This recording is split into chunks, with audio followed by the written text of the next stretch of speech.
But the Niners took on the Eagles this weekend. It was again one of the games of the year, and it was a beatdown. It was a beatdown. Now listen, I ain't gonna hold you. The first two drives from the Niners, it was looking a little shaky, baby. Look, it didn't look good. But after those first two drives, they got their first down and they got their first touchdown. And then they got on their DJ Khaled. They said, another one. And then another one. And then another one. And then after four back-to-back drives, they got on their LeBron James when he decided to create the idea of the deluxe album for 2 Chainz and said, you know what, Philly, I appreciate y'all coming on this journey with me. Here go two more for y'all. And they got two more touchdown drives for 6 back-to-back-to-back-to-back-to-back-to-back touchdown drives. Put the game away. They end up winning, was it 42-19, something like that? Don't quote me on the score. It was bad. It was all bad. And so at least for one day, like I said last week, the 49ers, my team, got to shut up Nick Sirianni. They got the big Dom kicked out the game, which was ridiculous what he did. Your job is to protect Nick and the players from people not wearing 49er jerseys, not from the 49ers themselves. Yes, Debo was getting busy. Debo did a lot of talking. He backed up a lot of what he had to say. Shout out to Trent with the comment. And it feels good. Like it doesn't replace. Now, here's the thing. We can't get it twisted, right? It doesn't replace what happened in the NFC title game. It feels good today to go into a grudge match and win the grudge match, but it does not take away the sting of not making it to a Super Bowl. It does not take away the feeling of, hey, if Brock was healthy, we could have won the Super Bowl. Potentially, right? Because Mahomes is Mahomes and the Chiefs are the Chiefs. But they would have had the opportunity to compete for it. It doesn't take that away. But for one day, it feels good to shut them up. They talk. Niners talk, they talk. And the Niners came out victorious. Now, here's the thing for me as a Niners fan. Here's where I hope that they can start to get their perspective and their focus right. They had their Super Bowl, regular season Super Bowl against Dallas. And after they beat Dallas handily, I might add, they lost 3 straight. They had their second regular season Super Bowl this past Sunday. And now they have divisional opponents back to back. They still get the Ravens. They get the Rams to close out the season. I think the Commanders, right? They cannot afford to slip up. It's great that you won the game, but now you have an opportunity for home field advantage. You have the opportunity to have the NFC run through San Francisco. And look, as much as I try to downplay all the talk about, man, your team, when I go to the barbershop, I'm in the group chat, man, your team, it's one of the best teams in the league. That's a Super Bowl favorite right there, boy. Y'all got everything. Da, da, da, da. As much as I try to downplay all of that, ignore all of that, listen, the Niners, when healthy, are one of, if not the best team in the league. When that offense is clicking on all cylinders, they are really hard to stop. Brock Purdy is not a franchise quarterback in terms of the physical gifts, but when he is on point, that team is really hard to stop. Listen, that pass he threw to Christian McCaffrey, where he threw it before Christian McCaffrey was out, he was pulling a double move before Christian was fully done with the double move. When he threw it, I said, what is he doing? Where's the ball going? And then Christian accelerates, he catches it. Great play, right? But they gotta keep their foot on the gas. They have to be in playoff mode now because they cannot lose again. They have to run the table the rest of the regular season if they want to have a shot at the number 1 overall seed. And as far as Philly, listen, for the podcast listener, the homie Jesse says, Philly has definitely been skating by for a few weeks. This was good for them, helped to stop them feeling themselves and get back to work. And this is true. Like, you need a humbling loss like that to get things turned around. But for them, next week, and we're going to talk about this game in just a second, we're going to get into the Chiefs, and then we'll get into the game of the week for week 14. But they went through their gauntlet, right? They had the Chiefs, they had the Bills, they had the Niners, they had the first Cowboys game at home, right? They had this gauntlet where it was just the league kind of set them up with all those games back to back, and they have come through on the other side with 1 loss, and that It's to be applauded. That is incredibly impressive, regardless of how much the people may feel that they have been skating by, or just it's they've been getting lucky and benefit of the doubt and all that stuff. They made it, and they came out on the other side with, so far, it's only one loss, right? And we're going to talk about that Dallas Cowboy game in just a second. Let's get into the Chiefs, though, because Kansas City is a town. Oh boy, where do we begin? First of all, kudos to the Packers. I know y'all heard the stat, if you watch the game, that Jordan Love's stats were identical to Aaron Rodgers at this same stage of his career. And these last 2 weeks, man, the boy's been nice. He been nice. He been on his P's and his Q's. You feel me? You know, the cheese has been grating in Green Bay, right? I mean, over the last couple of weeks. Very impressive versus Detroit. Really good against Kansas City, and they deserve to win that game. In the group chat, I told the homies this. I said, sometimes the worst thing that can happen for you, especially in sports, when you are leading a franchise, GM, making decisions, is when you take a calculated risk, a really big risk, and it works. Because when you take that big risk and it works, it sometimes becomes, as Nick Saban would say, rat poison or fool's gold, and fools you into thinking that you can do it again. Now, what am I talking about? The Chiefs last year, they went with a super young defense, right?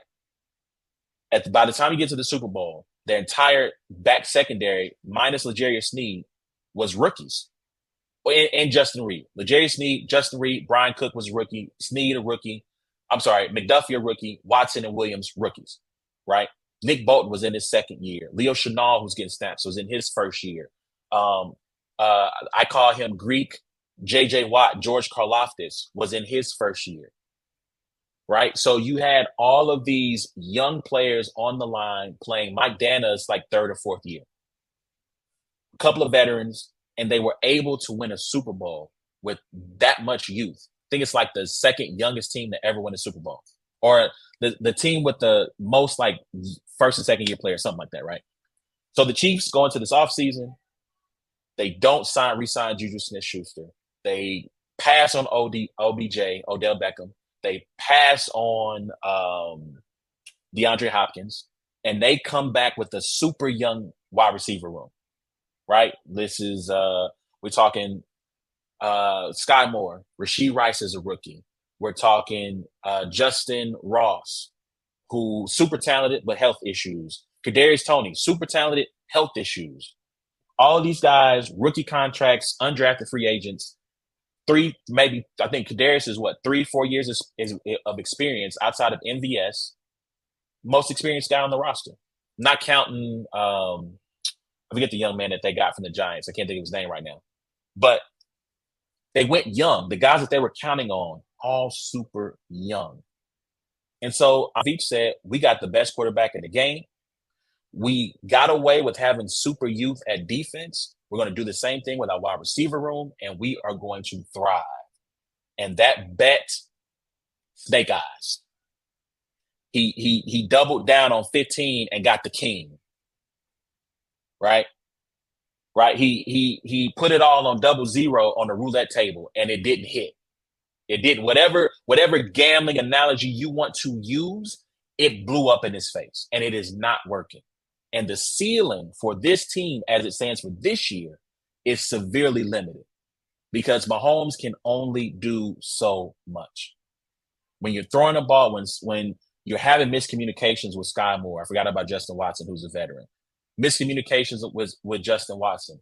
MVS, you're putting the ball on his hands as if you went and walked it to him and he's dropping it. Not to mention when you start getting interfered with on your routes. That's another story. They took a risk, has not worked. And if I am Clark Hunt, and I'm pretty sure all the Chiefs Kingdom would agree with this, you're looking at that wide receiver room and you're saying the only people I want to see back in a Chiefs uniform next year, not Kadarius Toney, sorry. No, you're done in this town, buddy. Sky Moore, because he's on a rookie contract, you're not going to cut him. He's definitely not trade bait. And Rashee Rice. Everybody else, you ain't got to go home, but you got to get up out of here. because it has not worked. This is an experiment that has blown up in their face, and they're going to have to do something else. Whether that is, when after the Super Bowl against the Bucks, where the line fell apart, Veach completely remade the line, and it's been solid ever since. He's going to have to do the same thing with those wide receivers because it's not working. And I don't know if you can beat the Bills this weekend. I'm not betting on you beating the Bills this weekend because you can't rely on your defense holding everybody to sub 20 points and hope that your offense gets it together. Teams are too good. Margins are too thin across. All right. So let's spin it forward. Let's jump into this weekend. The big game. This is the new Super Bowl for the regular season Super Bowl. Cowboys, Eagles, part 2, going down at Cowboy Stadium this weekend. I went because I needed to be out the house. Listen, man. Let me holler at the women who are not sports fans and who have spouses, whether that be men or women, who are sports fans and who are passionate about sports. I want y'all to understand something. When we watch sports, because we're passionate, because we care, we get loud. We yell. We scream. Some of us fall down. Some of us fall to our knees. Some people, they might throw an expletive or two out there. You kick it how you kick it, be cool how you be cool. When we watch sports, some of us do some of those things. Some of us do all of those things. Let us be us. Allow us to be free in our homes to yell and scream without judgment. Because I know some people who get judged for saying, come on, young man, you got to do better. Right? So I went to the sports bar because that allowed me the freedom to yell and scream without judgment. Now, listen, I'm a little demonstrative in public, but I try not to be too demonstrative because I am in public. But still, there's a no judgment zone. The people at the sports bar, they understand. They're my kin. They understand it, right? So I go to the bar to watch this game, Niners game. It's over by now, and I'm out with the homie Lowe. Shout out to the Lowe's Factor. Shout out to I almost said Same Difference Podcast. My God. Shout out to Talk That Real Podcast. Go check them out. And he's a Cowboys fan. So the game is over. Niners are going to win. And I look at him and I go, yo, my guy, it's on y'all now. We did our part, right? Chiefs couldn't do it. Bills couldn't do it. But the Niners did it, right? We did our part. Now it's on y'all. If y'all want a shot at this home field, y'all want a shot at the division, as a Niners fan, I need y'all to put in work. And as much hype as Dak has been getting, we're going to close the show talking about MVP in just a second. All the hype Dak has been getting, the Cowboys are averaging 41 points a game at home, which is amazing, right? You have an opportunity this weekend to, at least for this weekend, to silence a lot of critics, to dead a lot of narratives. The biggest narrative, the Cowboys only beat up on inferior opponents, right? I think that win against the Seahawks was their first win over a team with a 500 record. I'm going to double check that. I'm going to double check myself on this, but I feel fairly confident that I'm right about that. That this was their first win last Thursday over a team with the 500 record, right? So that narrative has been dogging the Cowboys all season long. And as I look at it, the Rams were under 500. The Chargers were under 500. Patriots, dear God. Cardinals, oh no. Jets, oh, Giants. I mean, so yeah, Panthers, good God. Jesus, man. It's been a kind of a cupcake schedule. I ain't going to hold y'all, Dallas. I mean, look, first of all, you can only beat who's in front of you. So congratulations for that. But my goodness. So yeah, this is an opportunity for you to change some narratives.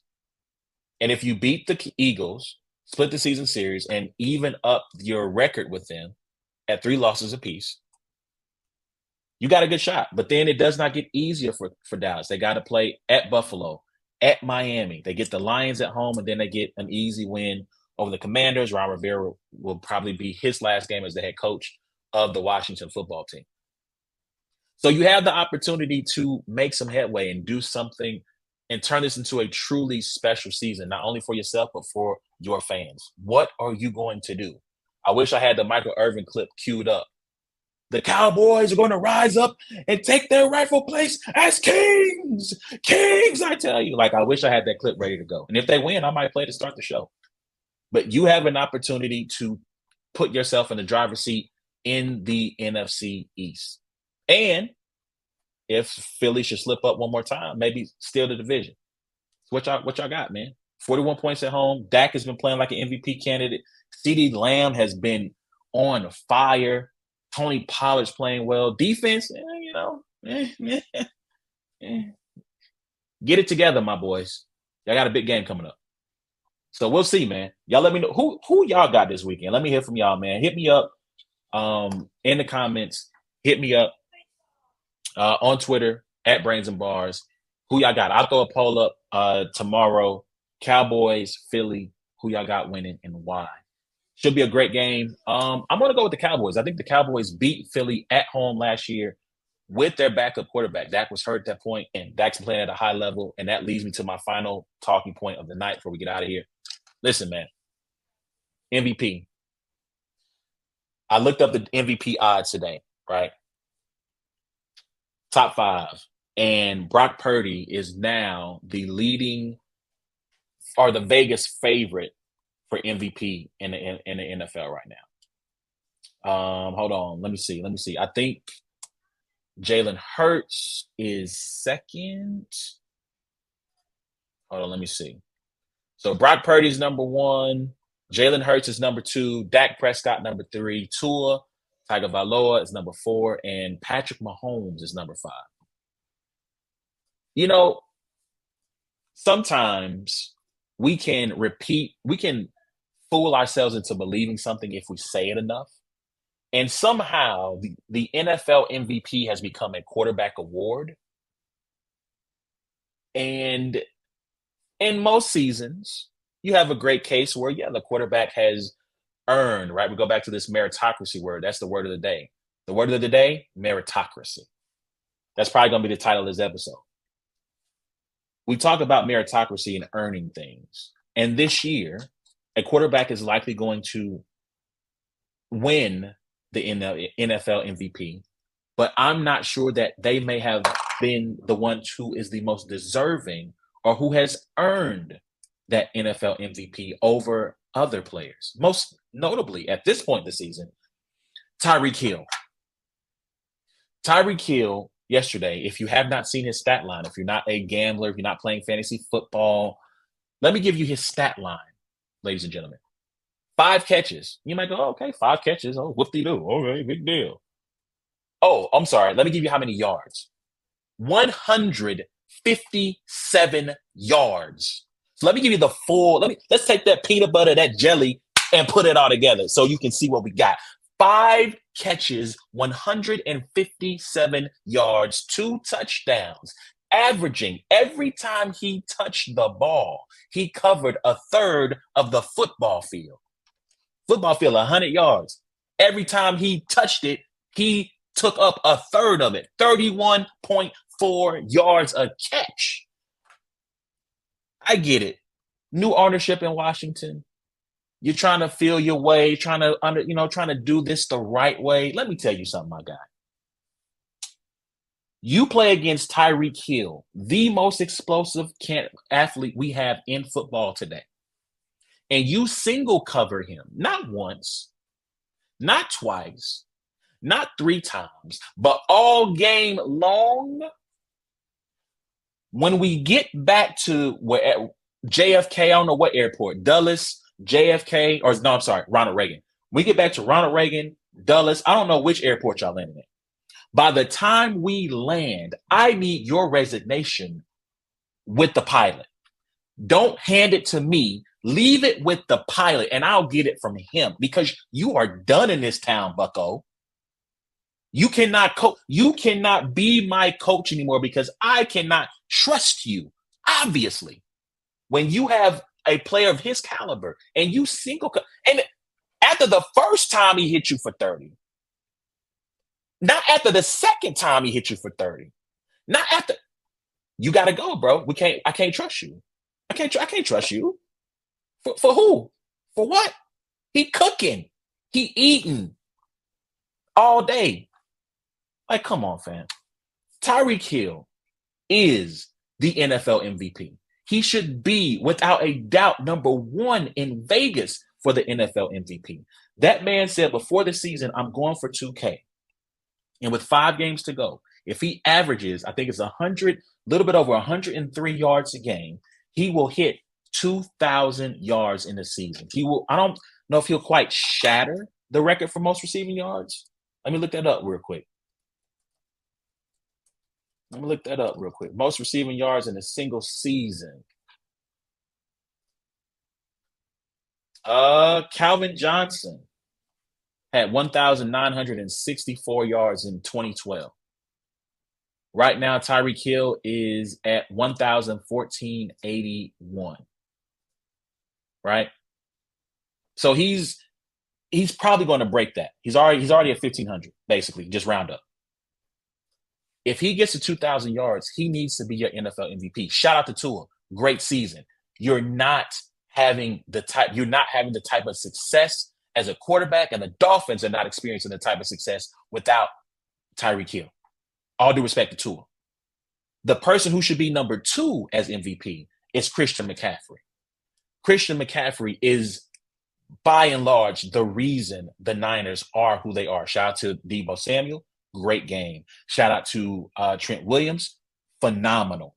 Shout out to Brandon Ayuk, one of the best route runners in the game. Shout out to George Kittle, one of the best tight ends in the game. Brock Purdy does not experience the success he has without not only all of those guys, but in particular, Christian McCaffrey. I've watched several clips this week of Christian McCaffrey and the gravity he has as just without even touching the ball. He goes out into the flat. He's got 2 linebackers chasing him. Now the middle of the field is open. Jawan Jennings, first down. He goes in motion at the snap of the ball. Linebackers are paying attention to him. They lose responsibility and contain on George Kittle. Explosive play, 20 plus yards down the field. And then that's just him as decoys in the pattern. I already talked about the catch he made from Purdy, where Purdy seemingly what we thought was him throwing up a YOLO ball, but it was him throwing the ball before Christian was out of his break, essentially, right? Where he makes that play. We see what he does as a runner and how he finds his vision, his contact balance, his ability to get the yards you need and create explosive plays, sometimes out of nothing. Let me help y'all understand something. Y'all kill Patrick Mahomes because y'all say, or used to say, well, he's got Tyreek Hill and he's got, Travis Kelce. He's got the two top 5 skill position players on the same team, and he got Andy Reid. Brock Purdy has more around him than Patrick Mahomes ever has. He's never had the top running back in the game. He has in Brandon Ayuk and Deebo 2 receivers who are super dangerous, whereas Patrick has only had 1 super dangerous wide receiver.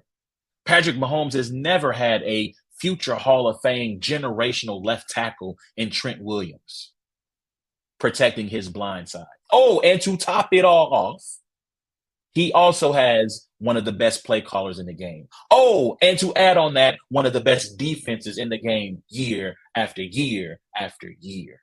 Shout out to Brock Purdy. He's going to earn a check in a couple of years that would allow him to live on his own and not have to live with a roommate. But he is not who he is without Christian McCaffrey. And he should be number 2 in your MVP race because of the year that he's put together, leading the league in rushing. I'm pretty sure that Christian has probably got over 300 yards in receiving yards. So he's probably somewhere 1,400 all-purpose yards and 12 total touchdowns. Let me see. Let me check his stats for the year. Thus far, he's only 27, by the way. Christian, where's the receiving part at? Gosh, the Pro Football Reference has a lot of numbers for you to decipher. He's not at 300 yet. So 261 receiving yards thus far as a receiver. Let me make sure I got that number right. Something like that. So I'm sorry, I'm trying to do this in real time and not have a lot of dead space. So bear with me. No, he's at 429 receiving yards. Forgive me. 429 receiving yards, 5 receiving touchdowns, 1,032 rushing yards, and 12 touchdowns. So he's got 17 touchdowns right now. And almost a little bit over 1,400 all-purpose yards. That man should be number 2. All due respect to the quarterbacks. And if Dak somehow ends up with the number 1 seed, I guess you got to crown Dak the MVP. You might. But this is the year of all years where you should have skill players leading the NFL MVP race. And I started this out by saying, if we say something enough, it'll become true. We don't have to crown an MVP as a quarterback. We can talk about Tyreek Hill and A.J. Brown. Shout out to him because he went crazy again Sunday. We can talk about Tyreek, A.J., and CMC enough because you have the power to change that narrative. Let me know what y'all think about that, man. Who y'all got as MVP and why? That's my time, man. I've been on here for an hour. I appreciate y'all in the comments. Appreciate y'all who've been watching. Please remember, you can check us out on every episode of Black and White Thing by going to the podcast app of your choice, searching for Brains and Bars, searching for It's a Black and White Thing. Rate, review, subscribe. Give us 5 stars. You can also find us on YouTube. Comment, share, hit the notification bell so when we go live, you know we are live. Shout out A Ward. Remember, Culture 6 going down iBattle this weekend versus Appa. And until next time, it's been a Black and White Thing, man. Y'all be easy. Have a good night. Enjoy your weekend. And we'll holler at y'all on the next time.